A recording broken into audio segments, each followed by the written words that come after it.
time again to dive into the realm of games unreleased. Welcome to WatchMojo.com, and today we'll be counting down another top 10 cancelled video games. You may notice the club is pretty dead. We're gonna get it hopping shortly. Since this is the second time we're doing this countdown, be sure to check out the original video to see any cancelled games you think we may have missed. Once again, we'll be examining games that were properly announced, promoted with media, and finally cancelled. Good progress, Keeper. Obviously, there are some games that don't qualify. Games like, Half-Life 3 that have never been confirmed, and so won't be making the list. I'll worry about the risks. You just get me there. Number 10, Fez 2. This game's fate is tied to that of Phil Fish, for good or ill. At E3 2013, a brief trailer teased this sequel to the critically acclaimed platforming game Fez, with the expectation that developer Polytron was beginning to work on the project. However, things went awry when, after a heated argument over Twitter, lead developer Phil Fish not only announced his departure from game development, but outright cancelled Fez 2 out of spite. Such a shame. Number 9, 8 Days. We're still scratching our heads trying to figure this one out. Made by SCE London Studio, part of Sony Computer Entertainment Europe, this action game seems to have been highly experimental in nature. It supposedly was meant to include 2 parallel storylines, a real-life clock, 2 protagonists who eventually team up to confront the game's villains, and 8 states to explore. Get your crazy white ass back up here! The game slowly fell from the public's radar, before it was abruptly cancelled on the grounds that it lacked online play. Interestingly, SCE London maintains that it's merely on hold. Perhaps a comeback is on the horizon? Number 8, Donkey Kong Racing. Big apes just can't catch a break. Rare, a longtime second-party developer for Nintendo, began working on a GameCube sequel to Diddy Kong Racing that would focus more on Diddy's older cousin, Donkey Kong himself, plus his extended cast. The game Rare teased with a tech demo would have operated on an evolutionary model. The animals that the various Kongs could ride would be upgraded by consuming food, or switched out mid-race in favor of a new mount. Unfortunately, Rare's buyout by Microsoft in 2002 made this project an accidental casualty. Rare did try to salvage this project by rebranding it as Saberman Stampede, with their own Saberman mascot, but unfortunately, that too was cancelled. Number 7, 6 Days in Fallujah. Ready team, on me! The story behind 6 Days in Fallujah is as follows. Members of the USMC's 3rd Battalion 1st Marines asked Atomic Games to develop a game based on their experiences in the Second Battle of Fallujah.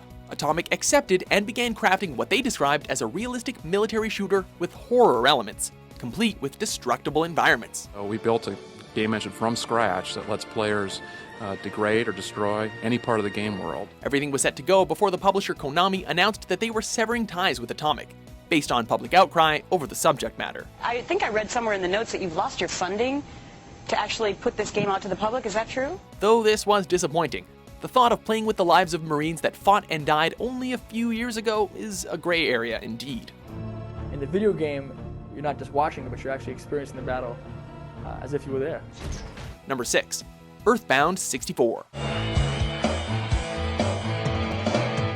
A sequel to 1994's Earthbound was expected, but this stumble certainly wasn't. Shortly before Earthbound was released, work began on the next installment. The sequel was to be in 3D and released for the Nintendo 64 DD, occurring 10 years after Earthbound and sporting 12 playable characters across 12 chapters. However, the combination of the 64 DD's failure and the development team's inexperience in 3D game design stopped the project short. Thankfully, the story doesn't really end there. It became the Game Boy Advanced cult classic Mother 3, which still never got a Western release. Number 5, Dungeon Keeper 3. Bullfrog Productions were eager to start conceptualizations of their next game, not long after Dungeon Keeper 2 had hit stores. A goblin has entered your domain.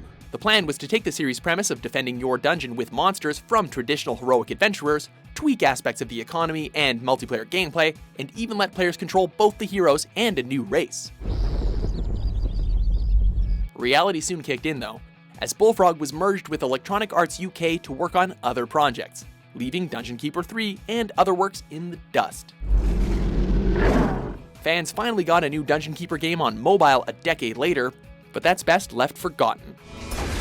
Your lust for power is admirable, Keeper. Number 4. Sonic X-treme.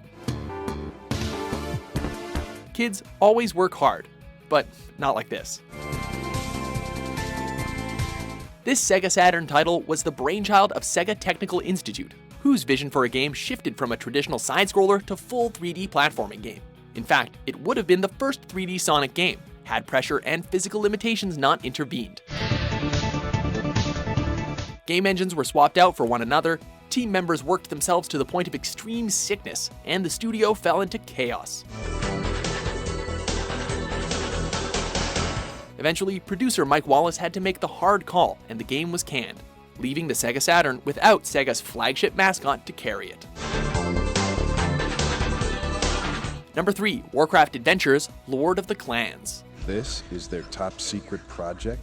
The stars really seemed to line up on this one. American developer Animation Magic was tasked with designing gameplay for a darkly comical point-and-click adventure game based on Blizzard's Warcraft franchise. Looks like he took a serious beating. Once the framework was ready, Blizzard provided the voice talent, world design, and patented series continuity. Blackmoor planned to mold the Orkling into the perfect warrior. So, what went wrong? Well, Blizzard took one look at the near-finished product and felt that it wasn't up to their usual standards. I hate this guy. They elected to cancel the game, though a beta version was leaked and can still be found to this day, and many of the characters found their way into future Blizzard endeavors. Now quit your blathering and get to work! Number 2. Fallout Online. Bethesda's power knows no bounds. Fallout Online was at the center of a legal dispute between the series developer Interplay and the Fallout franchise's new owner, Bethesda Softworks.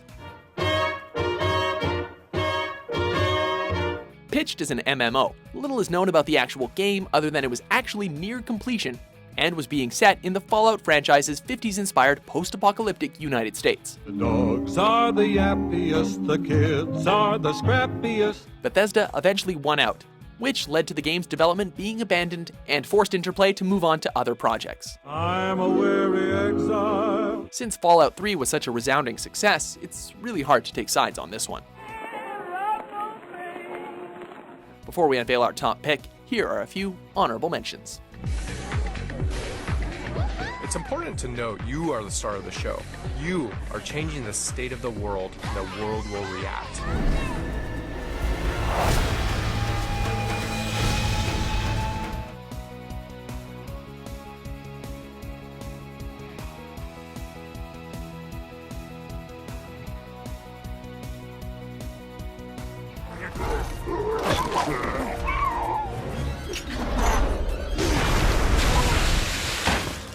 Number 1. Silent Hills.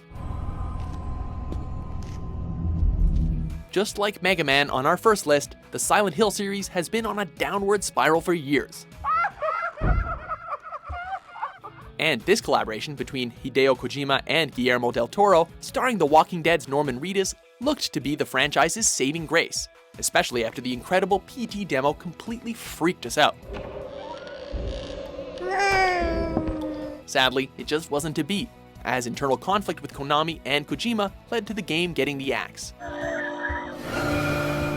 While Konami has hinted that we may one day return to Silent Hill, it won't be with Silent Hills.